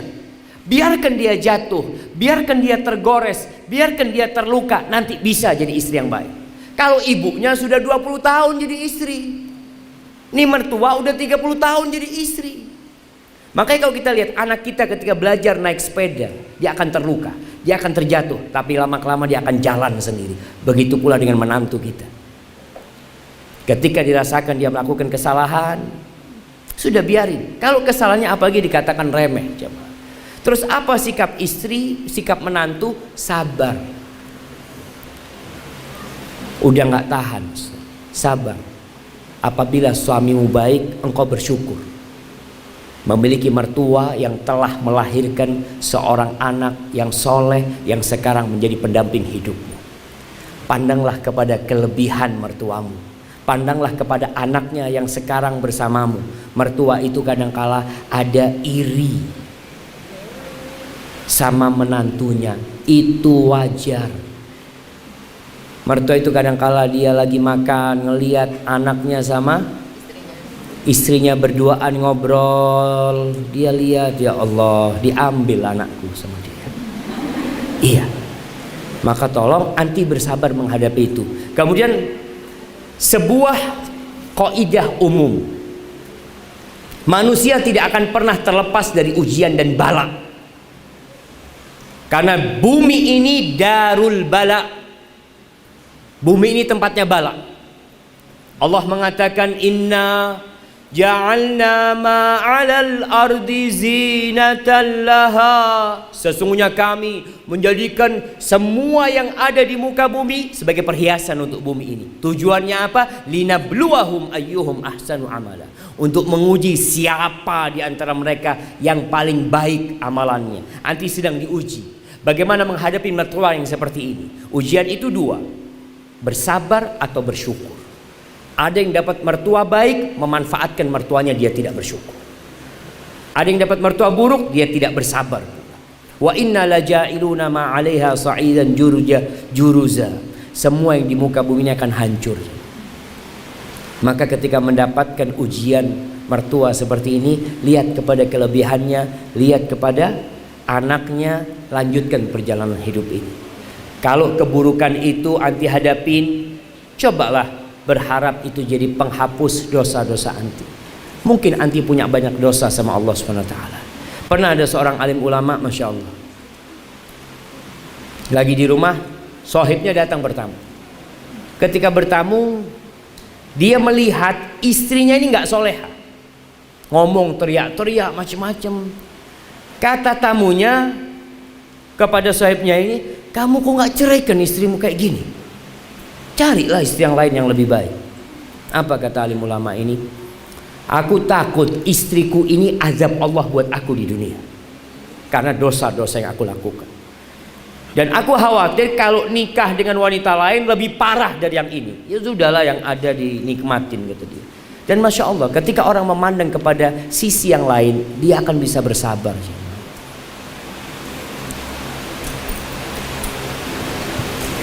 Ustaz, apakah dalam satu keluarga sudah mu'alaf, anak perempuannya menikah, apakah bapaknya yang sudah mu'alaf bisa menjadi wali? Nah, ketika bapaknya muslim langsung jadi wali, karena sama-sama agamanya.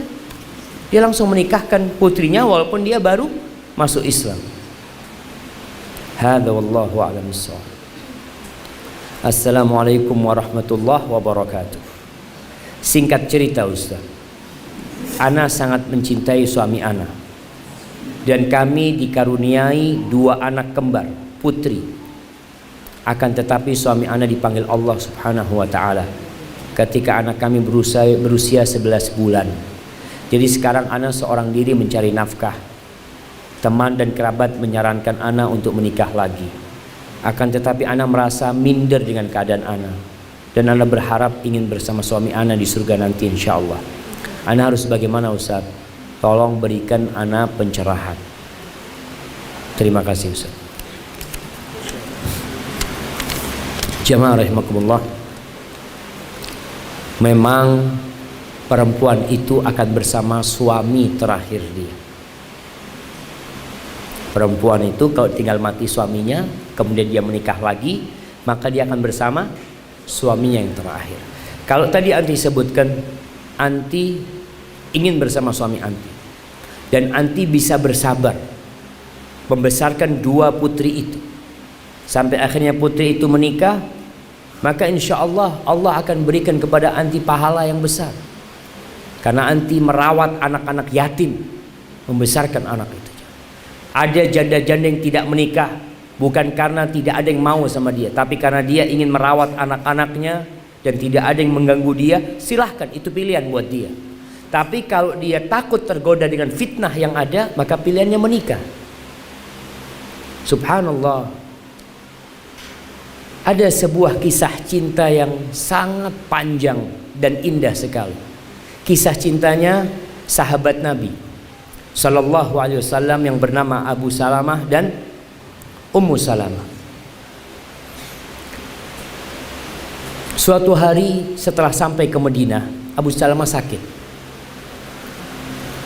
Ketika sakit, istri yang ngomong, pernah bicara orang dua ini, nanti kalau engkau meninggal, aku gak akan nikah lagi. Aku ingin bersamamu di surga. Apa kata Ummu Salamah? Jangan, kau nikah lagi. Kau nikah lagi. Jangan pikirkan aku sudah di alam sana. Ini alam yang berbeda sudah. Doakan aku. Di situ ada bidadari yang lebih indah dari dunia dan isinya. Kata Abu Salamah, engkau nikahlah. Akhirnya Ummu Salamah ini setelah ditinggal Abu Salamah, dia berdoa, Inna lillahi wa inna ilaihi raji'un. Allahumma ajurni fi musibati wa akhlif li khairan minhu. Dia tahu doa ini diajarkan oleh Rasulullah SAW. Yang baca doa ini insya Allah akan dikasih ganti yang lebih baik daripada yang meninggal dunia. Dia ketika baca itu dia berpikir, siapa yang lebih baik daripada Abu Salamah? Siapa? Suami yang begitu mencintai. Ternyata yang melamar dia adalah Rasulullah Sallallahu Alaihi Wasallam. Siapa yang lebih baik dari Rasulullah Sallallahu Alaihi Wasallam? Subhanallah. Maka ana rasa, lihatlah, kalau anti bisa bersabar mau membesarkan anak itu. Tapi kalau kiranya berat buat anti, silahkan menikah, tapi jangan yang penting nikah. Pilih laki-laki yang akhlaknya mulia dan agamanya baik. Assalamualaikum. Waalaikumsalam. Ustaz, saya mau hijrah. Doakan saya istiqomah. Saya baru hijrah. Doakan saya istiqomah. Ustaz, saya ada di posisi istri muda. Makin kesini semakin suami saya tidak adil. Subhanallah jemaah. Ada cerita istri muda sama istri tua datang pengajian bareng. Duduk bareng nggak kenal jemaah. Ngobrol ahlan wa sahlan insyaallah. Karena suaminya waktu nikah lagi nggak ngasih tahu sama istrinya. Hati-hati yang duduk di sebelahnya jemaah. Makin kesini semakin suami saya tidak adil. Selama ini saya bekerja sendiri. Saya karyawan perusahaan Ustaz. Apakah boleh saya minta talak suami saya Ustaz?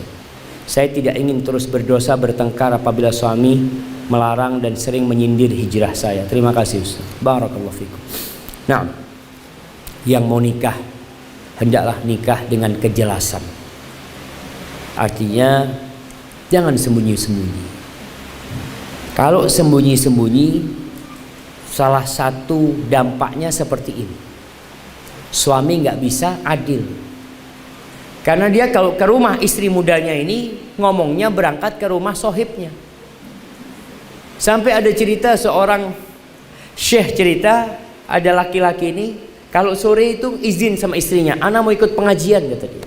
Kata istrinya, "Iya, fadhal," kata dia, ikut pengajian di rumahnya syekh kata dia. Sampai suatu hari kakak abang istrinya datang. Ditanya sama sore hari itu, "Mana suamimu?" "Alhamdulillah bang, suamiku sekarang kajian terus kalau habis asar." Masya Allah kata dia. "Di tempatnya siapa?" "Syekh Fulan," kata dia. "Syekh Fulan? Syekh itu udah pindah," kata dia. Allahu Akbar. Kata istrinya, "Oh ya udah, besok sore izin lagi." Suaminya mau kajian. "Iya bang, berangkat." Sama istrinya diikutin, sama anak-anaknya semuanya. Kemudian masuk ke sebuah rumah, dikunci. Setelah itu mereka parkir, diketuk pintu rumahnya. Yang buka siapa? Suaminya.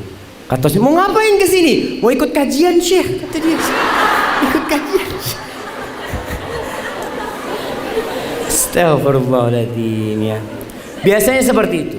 Ketika tidak terang-terangan, boleh nikah siri itu secara hukum agama boleh, tapi kita tahu secara hukum pemerintahan bermasalah jamaah dan akan meninggalkan banyak masalah nantinya.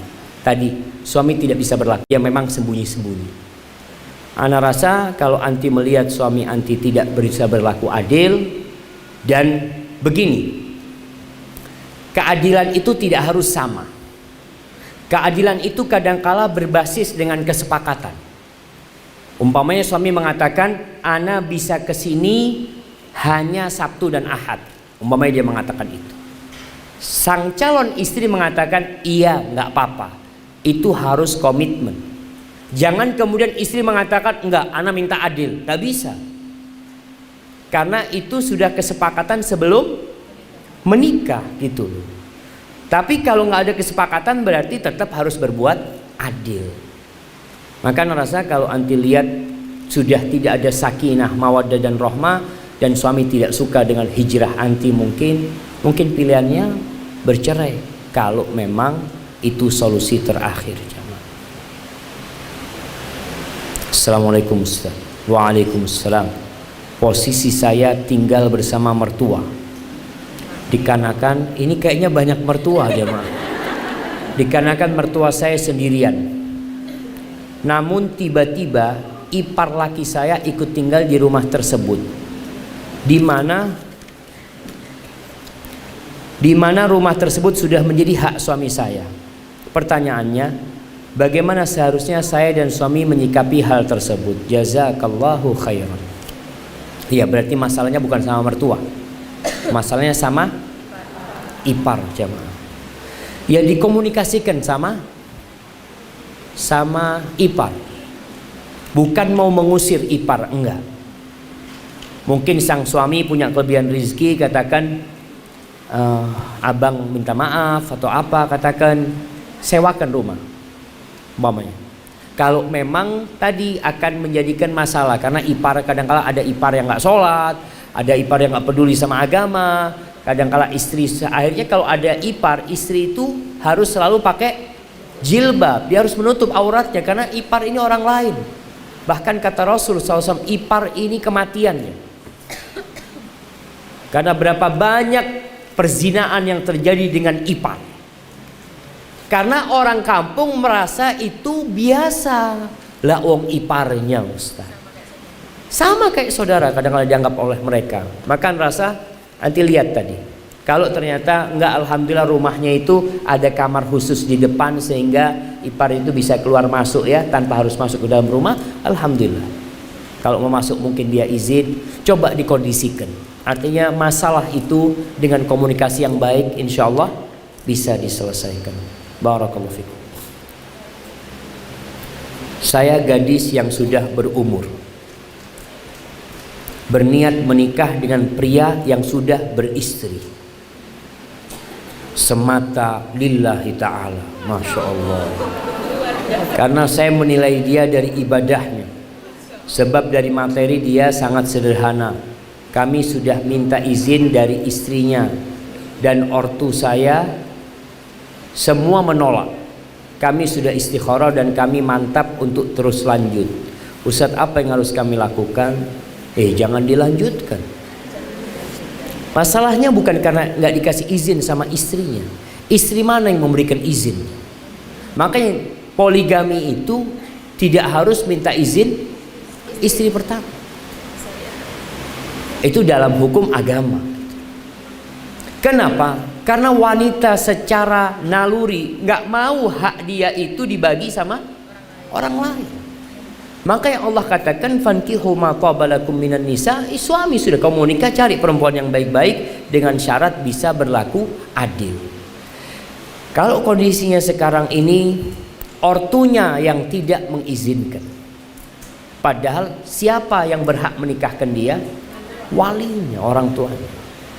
Kalau alasannya tidak syar'i umpamanya, maka perempuan boleh menggugat wali. Ada di pengadilan agama itu namanya wali adl. Wali yang menghalangi putrinya menikah tanpa alasan yang syar'i. Maka gugat, nanti akan dipindahkan walinya kepada yang lebih berhak. Tapi itu setelah dipanggil oleh pengadilan ya. Anda rasa kalau anti menikah kemudian nanti tanpa wali, nanti bukan janda juga, nanti gadis tetap harus wajib pakai wali. Yang janda pun syarat wali itu sebenarnya pendapat yang lebih kuat, dan pendapat yang mengatakan janda boleh menikah dengan wali adalah pendapat yang lemah, karena banyak dipakai di Indonesia untuk nikah-nikah yang enggak beraturan itu jamaah. Maka rasa anti perlu menggugat wali kalau memang dilihat sebabnya syar'i anti menikah dengan laki-laki tersebut. Bolehkah menikah dengan ikhwan seperti ini? Dalam urusan dunia dia sudah membuktikan dia juga santun, tapi dalam urusan agama baru separuh-separuh. Contoh, kadangkala masih meninggalkan sholat di masjid tanpa udzur syar'i, padahal itu dosa. Iya, berkaitan dengan sholat berjamaah ke masjid, memang ada perbedaan pendapat di antara para ulama. Pendapat yang lebih kuat, sholat berjamaah di masjid adalah wajib buat kaum laki-laki, tapi sebagian ulama berpendapat itu sunnah yang sangat ditekankan sekali. Bagaimana dengan calon yang masih belum sholat ke masjid? Begini, untuk melihat lelaki itu agamanya baik atau tidak, lihat dari yang wajib dahulu. Kalau dia sholat 5 waktu dan tepat waktu dia sholat, tapi kadangkala dia belum ke masjid umpamanya, alhamdulillah, yang wajib dia sudah laksanakan. Tapi kalau dia memang sholatnya sudah telat-telat di rumahnya, udah jangan. Orang gimana dia mau ke masjid? Bisa jadi dia sholat ke masjid karena mau nikahin perempuan ini. Karena perempuan ini maunya, tadi anak katakan jamaah, perempuan itu ikut laki-laki atau laki-laki ikut perempuan? Laki-laki ikut perempuan. Kalau perempuannya baik, yang akan meminang adalah laki-laki yang baik. Maka terpaksa laki-laki ini kadang sholat ke masjid. Tapi karena bukan dari hati, terkadang masih bolong-bolong. Kadang ke masjid, kadang tidak. Maka ngerasa coba dilihat secara dalam lagi tentang agama dia. Kalau dia orang yang Masya Allah secara agama, hanya saja masih baru paham tentang hukum sholat ke masjid, masih belum istiqomah ke masjid, ya bismillah. Asalkan tadi akhlaknya baik, santun, dan bukan di depan orang atau di depan masyarakat. Lihat bagaimana ketika dia sendirian bersama sohib-sohibnya, bersama teman-temannya. Hadza wallahu a'lam bissawab. Assalamualaikum warahmatullahi wabarakatuh. Ana sedang tertarik dengan seorang ikhwan, namun qadarullah jarang sekali bertemu. Di lain sisi ada seorang ikhwan yang kabarnya sedang menyukai ana, dan qadarullah kami sering bertemu dengan perantara orang lain temannya. Yang ana tanyakan, apakah ini adalah salah satu tanda jika dia adalah jodoh ana? Bagaimana cara ana yakin jika dia memang menyukai ana? Karena ana ingin berdoa kepada Allah dengan harapan jika dia memang jodoh ana, ikhwan tersebut bisa membimbing ana menuju surga Allah subhanahu wa ta'ala. Jamaah, nikah itu nggak harus cinta, nggak harus cinta.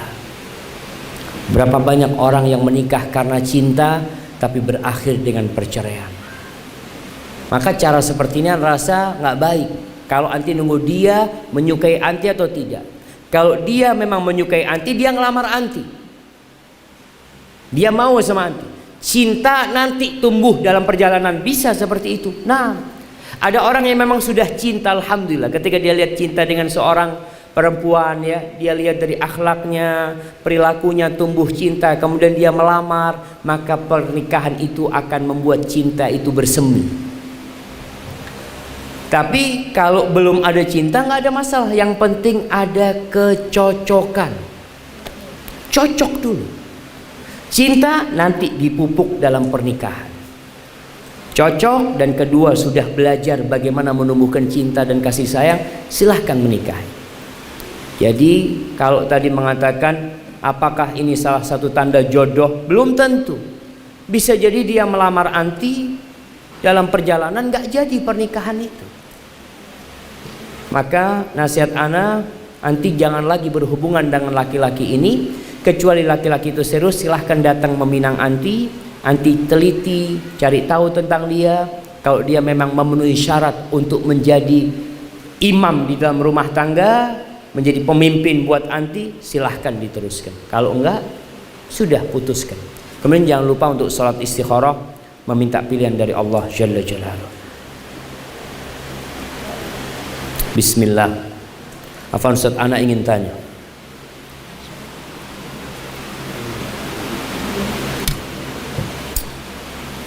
Hadiahnya, nah nanti anak bagilah.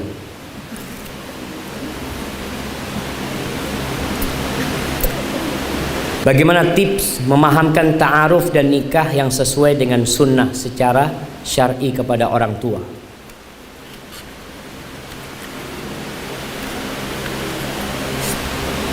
Bicara sama orang tua. Orang tua itu ada yang model lama.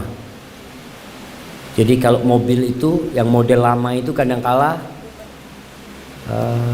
susah untuk difahamkan. Dihidupin susah, kadang-kadang harus didorong. Makanya kebanyakan pengikut Nabi itu pemuda sallallahu alaihi wasallam. Yang tua-tua itu jarang yang masuk Islam. Karena dia sudah terbiasa dengan masa lalu mereka, dengan tradisi yang sudah berkarat di diri mereka. Bagaimana sekarang memahamkan orang tua dengan ta'aruf yang syar'i? Kadang-kadang orang tua ada yang mengatakan, "Nak, kamu kok belum punya pacar?" Ada orang tua yang kalau ngelihat putrinya itu bawa laki-laki, Masya Allah, Alhamdulillah, na'udzubillah, ini perempuannya bawa laki-laki. Dulu itu laki-laki yang datang bawa perempuan, sekarang ini perempuan bawa laki-laki. Kalau dia bawa laki-laki untuk meminang dirinya, ahlan wa sahlan. Maka tadi banyak orang tua yang masih membiarkan anaknya dibawa laki-laki. Malam hari, malam ahad, jalan-jalan, naik motor, dibalikin malam-malam, na'udzubillah min dzalik. Maka cara mengenalkan ta'aruf yang syar'i, sampaikan kepada orang tua.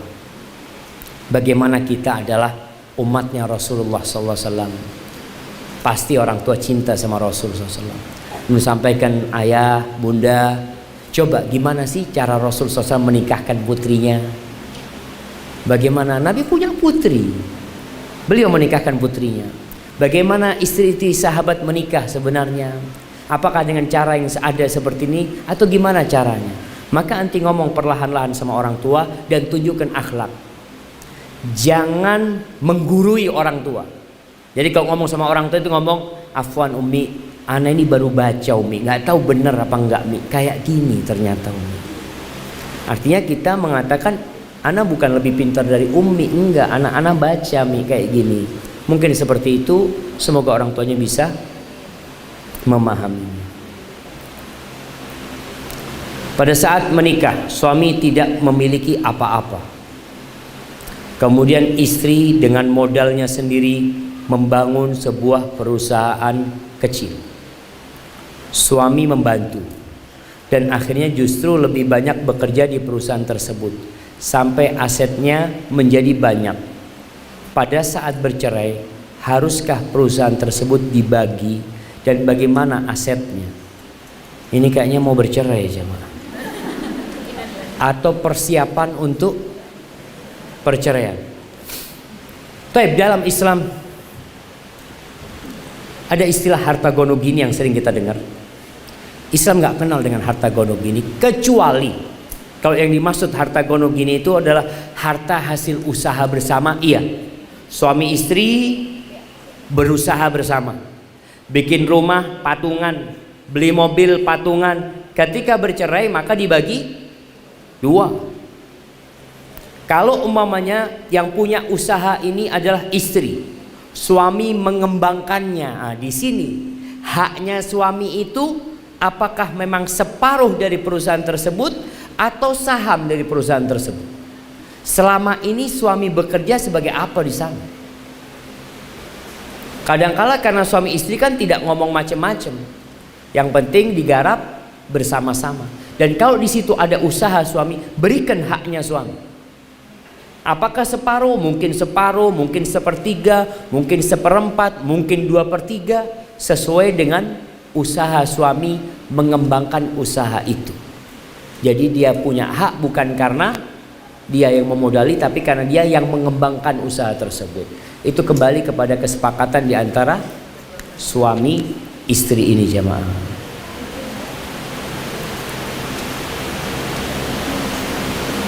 Ustaz, bagaimana cara membedakan jawaban dari sholat istikharah?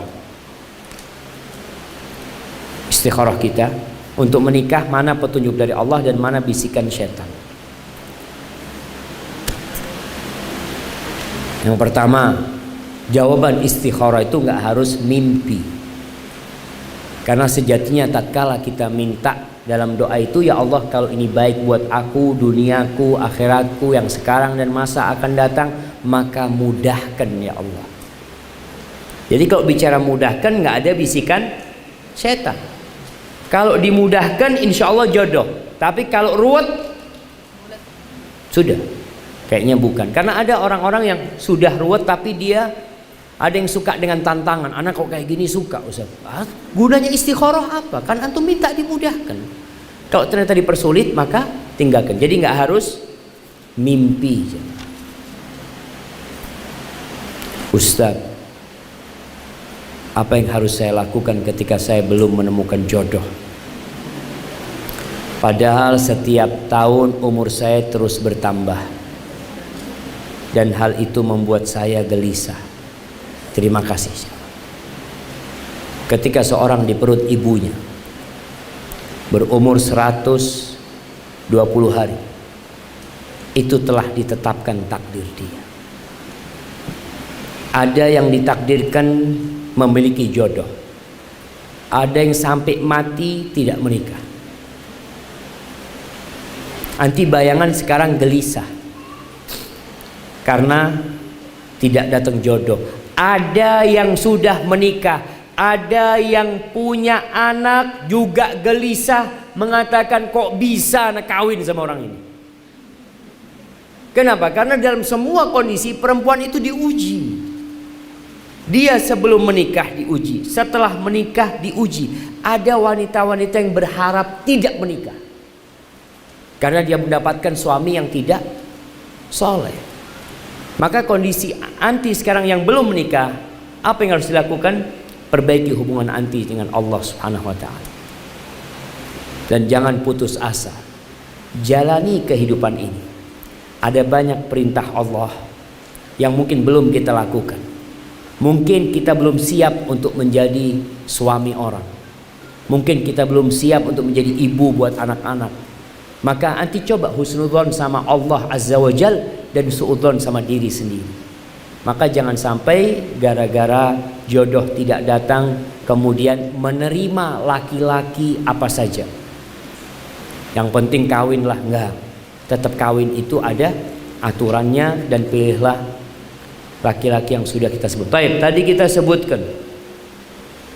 Masya Allah, ini apa ini jamaah? Safar, sebuah nasihat perjalanan. Baik, ana mau kasih pertanyaan. Ini buat perempuan, apa sih kriteria istri yang soleha? Nah, fadhal. Mana panitia? Mic-nya ada?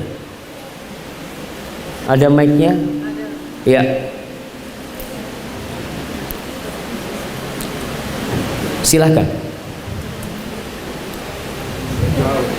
Jauh banget. Insya Allah. Kita ini zamannya wireless jamaah. Ini masih pakai kabel-kabel kayak gini.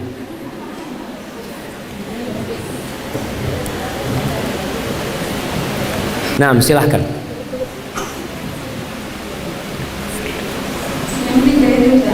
Gimana? Nggak tahu yang 3 yang 4 sebutkan. Yang pertama, kalau dipandang atau adka. Apa artinya?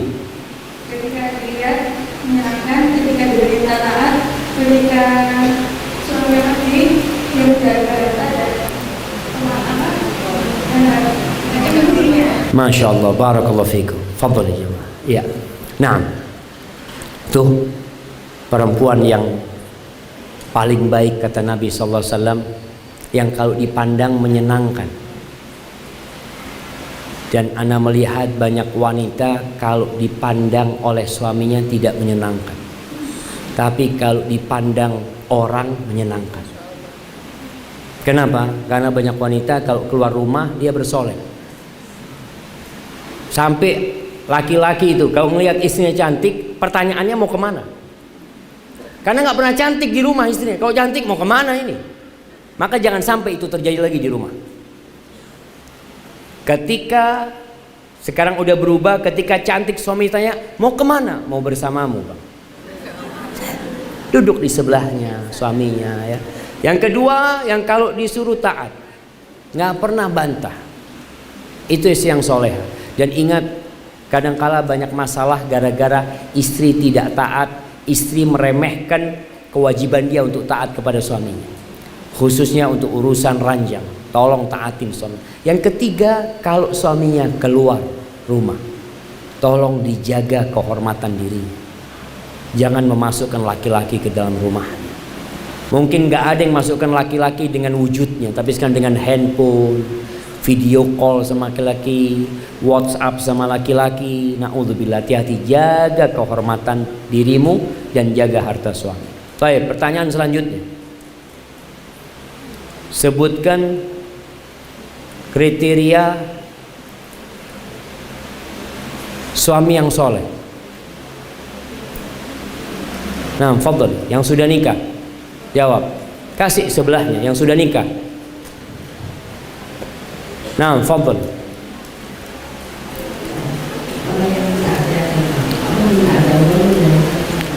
Yang keras nggak jelas. Yang pertama,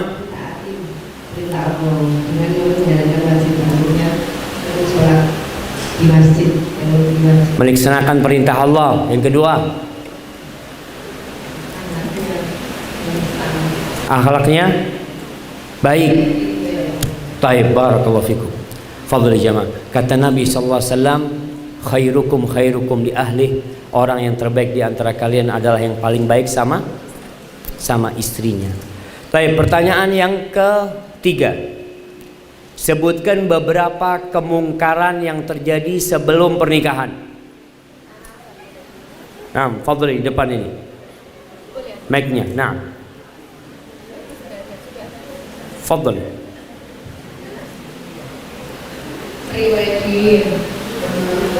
Prewedding. Terus.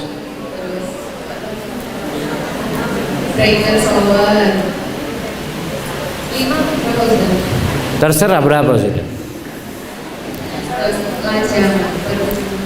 Pesta lajang. Baik, barakallahu fiik. Fadhil insyaallah.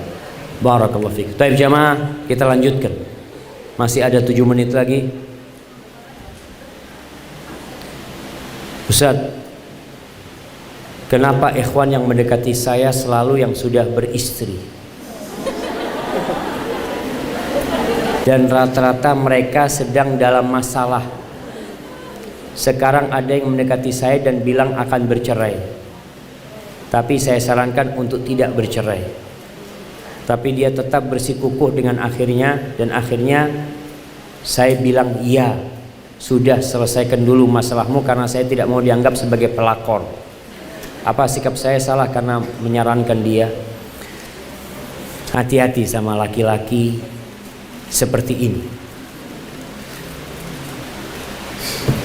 Ada seorang perempuan dia mengatakan, Ustaz, dia juga bertanya modelnya seperti ini. Jadi suami aneh ini Ustaz, dia mengatakan kalau dia punya masalah sama istrinya, dia mau cerai sama istrinya macam-macam, kemudian dia nikah sama anak. Ternyata Ustaz dia nggak ada masalah sama istrinya, nggak mau cerai sama istrinya, dia hanya mau cari istri kedua, tapi dengan cara berbohong. Maka ana lihat, yang pertama, kalau laki-laki ini benar, dia datang kepada orang tua anti untuk melamar anti, bukan mendekati anti. Ada wanita laki-laki yang merayu perempuan ya seperti ini seperti itu. Kemudian yang kedua, lihat kalau dia punya masalah di keluarganya, masalahnya dari siapa? Jangan-jangan dari dianya sebagai suami. Dan anti menikah sama dia, masalah itu akan terulang kembali di dalam rumah anti nanti. Maka tolong berhati-hati kalau dikatakan banyak suami, banyak laki-laki yang bersuami itu mendekati anti, ya mungkin dia berharap Anti mau menerima mereka? Atau ada daya tarik yang membuat anti mau menerima dia? Kadang-kala yang didekatin ini memang sama laki-laki yang udah bersuami, yang sudah berumur jemaah. Kalau gadis-gadis kadang-kala yang masih muda-muda, jelas dia nggak diterima mungkin dalam bayangan dia seperti itu. Hadza wallahu alam. Ini kayaknya pertanyaan terakhir jemaah. Ustadz, mohon izin bertanya. Alhamdulillah saya sudah menjalankan ta'aruf. Ana ini nggak paham ta'aruf yang dimaksud seperti apa, dan sudah memutuskan tanggal pernikahan. Berarti sudah khitbah dia, sudah melamar. Namun pihak orang tua laki-laki tiba-tiba tidak menyetujui, tidak memberi restu, lantaran latar belakang orang tua saya tidak jauh dari kata sempurna. Untuk laki-lakinya masih ingin meneruskan, tapi ia bimbang dengan pendapat ayah, ortu atau ibunya dari laki-laki yang ayahnya, ortu atau ibu dari laki-lakinya tersebut sudah meninggal. Yang saya tanyakan adalah apakah hukum atau adalah hukum memilih calon menantu yang harus memiliki nasab atau keturunan yang sempurna, dan apakah Allah akan murka terhadap ortu yang menunda mempersulit anaknya menikah? Jemaah, kalau bicara nasab, memang nasab menjadi salah satu pertimbangan orang menikah. Kenapa? Karena biasanya kalau nasabnya baik, anaknya baik. Tapi juga nggak tentu. Karena Allah bisa melahirkan dari orang kafir orang yang beriman. Begitu pula bisa tercipta orang kafir dari ibu yang beriman. Mungkin itu terjadi. Bagaimana Nabi Ibrahim alaihissalam, orang tuanya pembuat berhala, tapi muncul Nabi Ibrahim alaihissalam. Bagaimana Nabi Nuh alaihissalam, anaknya Kan'an, kafir, tidak mau beriman dengan ayahnya. Jadi kalau bicara nasab, ya nasab menjadi pertimbangan, menjadi salah satu pertimbangan. Tapi bukan itu pertimbangan mutlak. Pertimbangan yang harus menjadi titik beratnya adalah masalah akhlak dan agama seseorang. Terus bagaimana kondisinya sekarang seperti ini? Anti nunggu posisi. Nunggu bagaimana? Nunggu suami berhasil merayu ibunya. Karena kalau dipaksa anti menikah sama dia, oke, suami nggak butuh wali untuk menikah. Mungkin dia menikah sama anti, tapi akhirnya anti akan ribut terus sama mertua nanti. Kesian juga sama suami ketika harus putus hubungan silaturahim sama ibunya nantinya gara-gara itu. Dan para orang tua sekali lagi tolong, ketika anaknya mau menikah, arahkan untuk menikah dengan akhlaknya dan agama yang baik. Hadza wallahu a'lam bishawab. Jamaah, ana mohon maaf, ana rasa hanya itu yang bisa ana sampaikan. Yang penting jangan sampai ilmu yang kita kaji, yang kita pelajari itu hanya jadi wacana buat kita, jadi wawasan buat kita. Kelak kita akan ditanya sama Allah pada hari kiamat, an ilmihi madza amila bi, tentang ilmunya dipakai buat apa ini. Jangan sampai kita hadir kajian pulang nggak ada perubahan di diri kita, dapat ilmu tapi nggak bermanfaat ilmunya. Allahumma inna na'udzubika min ilmin la yanfa' wa min qalbin la yakhsha wa min nafsin la tashba wa min da'watin la yustajabu laha. Rabbana zalamna anfusana wa illam taghfir lana wa tarhamna lanakunanna minal khasirin. Subhanakallahumma wa bihamdika asyhadu an la ilaha illa anta astaghfiruka wa atubu ilaik. Wassalamualaikum warahmatullahi wabarakatuh.